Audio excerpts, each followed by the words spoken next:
Hi sir, good afternoon. Uh,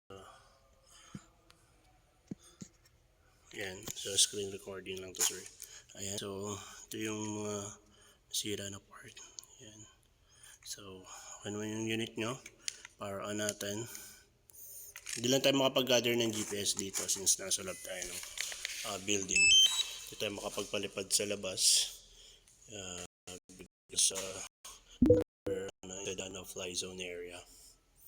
Ayan, so balik tayo sa ops.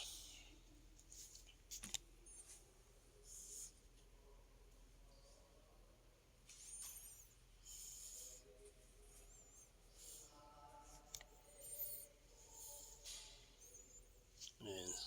Ayan, so no fly zone area. Lock lang natin yan. So safety, calibrate compass.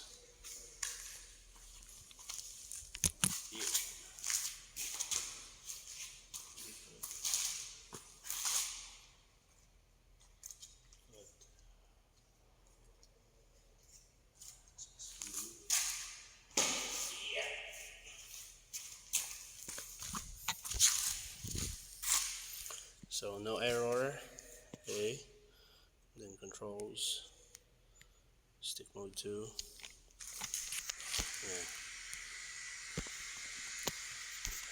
Okay.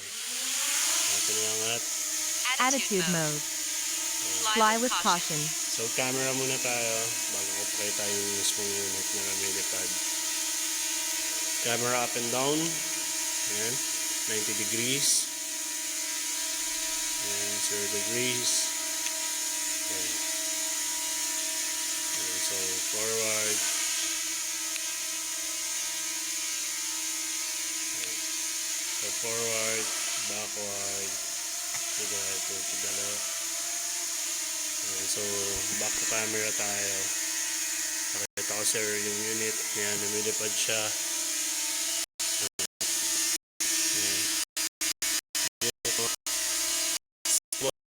Ginagawa yung sleeve sa hands ko sir. Ayan yung kabila. Ayan. Stable yung unit. Kahit indoor. No GPS. Stable. So take it forward sir. Kamera mo. Backward. To the right. To the left. Ayan. So rotate.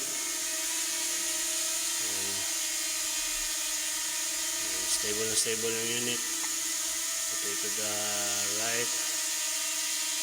Ayan. So no vibration or anything. Ayan. So forward, backward, right, left. Ayan. Okay. So ops. Balik tayo sa ops. Ayan. So no error. Ayan. No SD card lang. Ayan. And kung mapapansin mo sir, nasa loob tayo na no-fly zone area. Nag-iba yung maps. Ayan. So forward, backward. Ayan. Ayan. Yung area nag-record pero di nag-record. Ayan, dalawang SD card yan. Ayan, okay. So landing. Pakita ko sa inyo sir yung landing. Yung landing ng unit mo. Ayan. So minto, normally 2 to 0.4 meters from the ground. Hinto yan. Landing. Okay. So Landing. to the apps.